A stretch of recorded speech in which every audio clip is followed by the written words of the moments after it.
So imagine you're watching a romantic comedy, right? Two leads, some chemistry, a little workplace drama, standard stuff. And then about 13 minutes into the movie, a character looks at the camera and basically goes, "Have you heard about this book?" This book changed my life, and I know it'll help others. Jared's book report. That's our. Howdy, folks. I'm your host, Ken, and this is Past the Credits.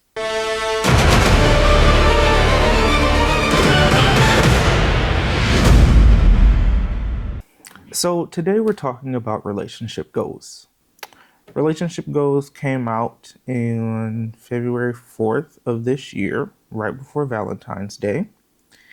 PG-13 movie starring Kelly Rowland and Method Man. And it sets itself apart from a regular romantic comedy by putting its focus and its views on having a more faith-based audience. The source material for this book is based off of Pastor Mike Todd's book of the same name, Relationship Goals.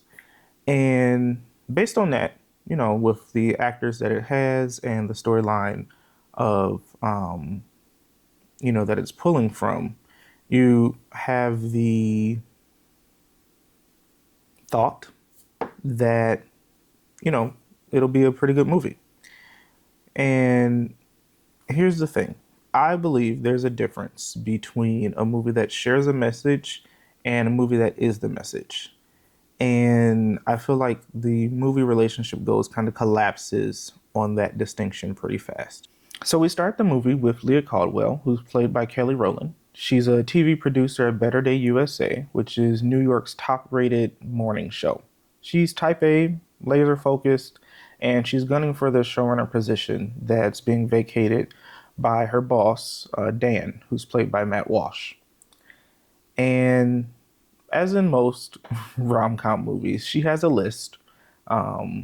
And in that list describes her perfect person, as most of these lists do. And of course, someone, in this case, Leah, has a plan that love is going to absolutely obliterate before the credits roll. And it's not a bad device. I mean, tried and true. But they really committed to making the list kind of a thing here, although they don't talk about it a lot. But you can kind of see how the list perpetuates who she is as her character. So her plan is going great until corporate suits, or the higher executives of Better Day USA, bring in an outside candidate for the showrunner job. If I'm not the obvious choice, who? Who? The alcohol was unintentional. They're bringing in Jarrett Roy. They just poached him from NBC's Nightly.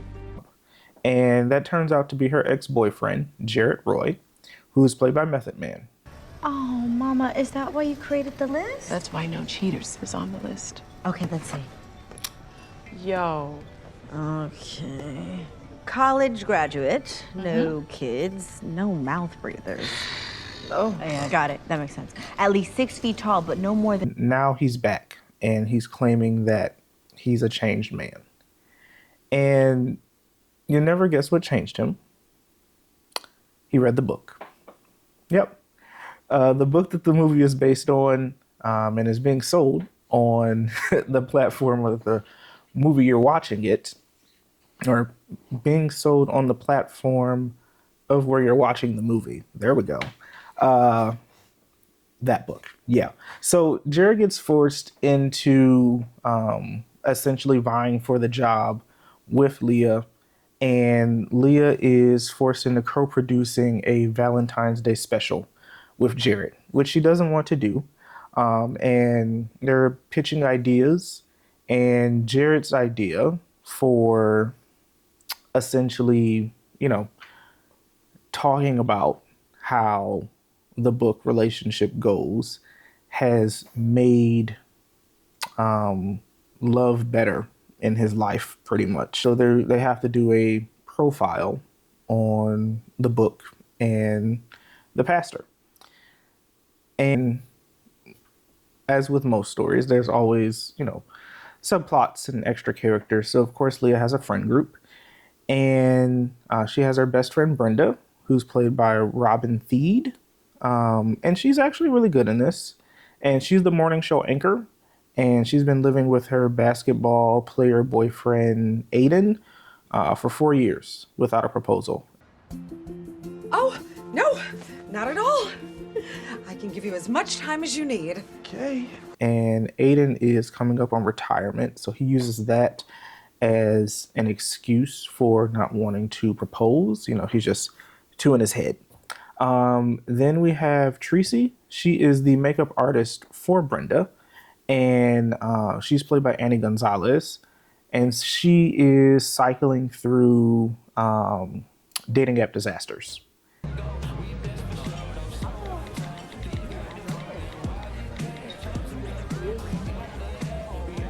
What do you... he left? Yeah. Okay, so here's what one of the major issues I had with this movie. Between all of the press, the promotional material, the movie itself, we're constantly being told that Kelly Rowland and Method Man, their characters, have all of this chemistry. They have this dynamic and palpable chemistry between, or their characters do. And I didn't see it. So individually, Kelly Rowland is warm and she has a screen presence that is unmatched. I mean, she's Kelly. And then you have Method Man, and he's amazing as well. He has great comedic timing. And, separately, they look awesome. But I feel like there was something missing when it came to their actual on-screen chemistry. And I don't know if it was like how the movie was written or, what the disconnect was. But you really didn't see that chemistry until like an hour into the movie. And the movie's only like 90 minutes long. Still had love for each other. And yeah, for a 93-minute movie, if I have a hard time connecting with your leads until like 66 minutes into the movie, I feel like something has went wrong. And I feel like to set up a true romantic comedy, you need those early moments to actually show that tension, to show, hey, this is a love that, it didn't work out, but you want to root for. And, the stolen glances, the accidental touches, the laugh that you didn't expect that, puts a smile on the other person's face. And then you have to quickly correct it because you're like, oh, I can't be smiling at you, type thing. And I don't know, the movie completely misses that. They even take a road trip from Tulsa back to New York, or no, from Tulsa to Mississippi, I think. Was it Mississippi? Or was it Montana? No, it couldn't have been Montana. Either way, they had to go like 6 hours out of the way to catch a flight. Anyways, this entire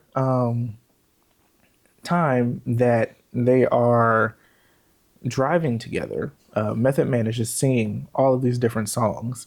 And Kelly is just like visibly annoyed the entire time. And it's like, yes, I understand the feelings of, oh, I don't want to be in the car with this person. They've done me wrong in the past. I despise who this person is as an individual. Before a rom-com movie, there's supposed to be some like underlying, I still have feelings for this person type thing. And I don't know if she's just really good at being in denial, or, if she just has this, I don't know. Either way, I didn't feel the chemistry until we were like 2/3 of the movie complete. So yeah, that kind of took me out of it for a little bit. But back to when you actually do see or feel the chemistry on screen, I finally see it and I'm like, where was this for like the first hour? It really confused me because they go on this date, there's a connection, they clearly spend the night together. And then the next morning, Leah has this like visceral, almost like panicked reaction for waking up the next morning in bed next to him. And she's like, oh, I made this huge mistake and, all these terrible things. And it gives the reaction of like, she woke up and found out that like the executives didn't actually, ask him to come through. He like wanted to be there and he like was trying to steal her dream job essentially. And she like just found this out and he was doing all of these schemes or whatever to kind of beat her at the end of the day. And yeah, she it gave this like such a disgusting reaction of, oh, I shouldn't have, ever even talked to you type thing. And all she did was wake up the next morning. I don't know how I could be so stupid again. This. And I understand of like, hey, you've had this issue with this person in the past. They have, done you wrong in the past or whatever. And you don't want to repeat that same mistake. Like, I totally get that. I see where that's coming from. I just feel like the reaction was off. I feel like something was missing. Like, yeah, I don't know. Maybe the writing was just off for me. All right, so I want to talk about Brenda and Aiden for a second. Because there's a subplot that has something interesting in it. And it kind of trips over itself for some odd reason. I don't know. So Brenda reads the book. And she confronts the stagnation in her relationship with Aiden. They've been together 4 years, and she's just been the girlfriend. And she draws a line. She doesn't want to keep living with a man who isn't moving toward marriage. She moves out, and she cuts off intimacy until there's a proposal. I've been acting like your wife, but I'm only your girlfriend. So I'm gonna stop acting like your wife. And I'm gonna have to take sex off the table. And I want to talk about this seriously for a second because I understand the film's intent. It's about not settling, knowing your worth, making intentional choices. All of that is valid for sure. But here's my issue. A marriage ultimatum is not a foundation to build a marriage on, in my opinion. If you've ever seen the show The Ultimatum on Netflix, that show basically is this entire subplot, but on steroids. So not to stray too far off, but The Ultimatum is essentially a couple or multiple couples who one of them wants to get married, the other one doesn't want to get married, and they have to, one of the person that doesn't want to get married receives an ultimatum that says, hey, I want to be married or we break up. And that's essentially this entire subplot. And I feel like when an ultimatum, or what an ultimatum actually tells you is that this person doesn't want to take that step with you yet. Point blank, period. And the question that you would need to ask is why? Is it fear? Is it circumstances? Or is it that they just genuinely don't want that future with you? Do they just want what you all have right now? But Brenda's interpretation seems to be he doesn't love me enough because he won't propose. But what actually matters is whether Aiden wants to be in a marriage with you, not whether essentially he can be pressured into one.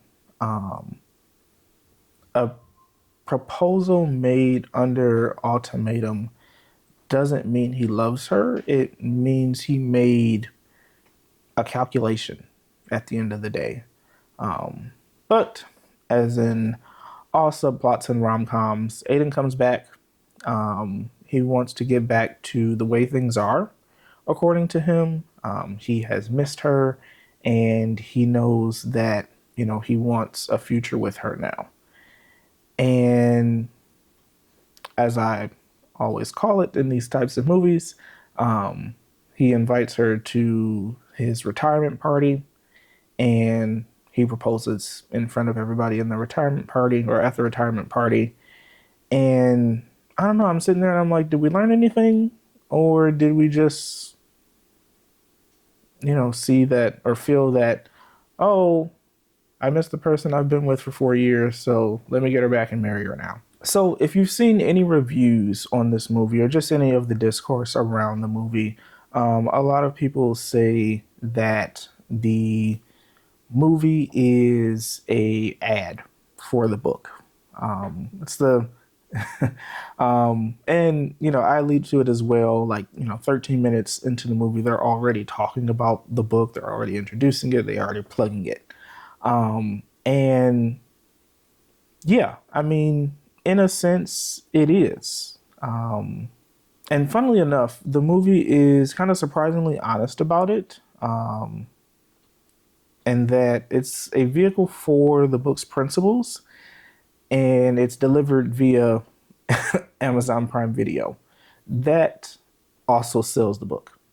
But yeah, so at one point, the characters actually say that the Valentine's Day special that they're putting together is like a puff piece or a promo for the book. Dig deeper, Brenda. Ignore her and stay on track. Don't listen to him. Why are you all up in my mic, yo? Because you're only using it to make a glorified promo reel. This isn't to catch a predator. Okay.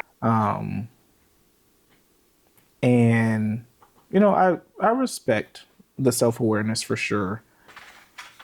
So the movie talks about three principles from the book, and one is fix your aim, tear up the list, and does it need to end? Which of course relates to fix your aim. You have Leah's career versus love, as well as Teresa's dating life.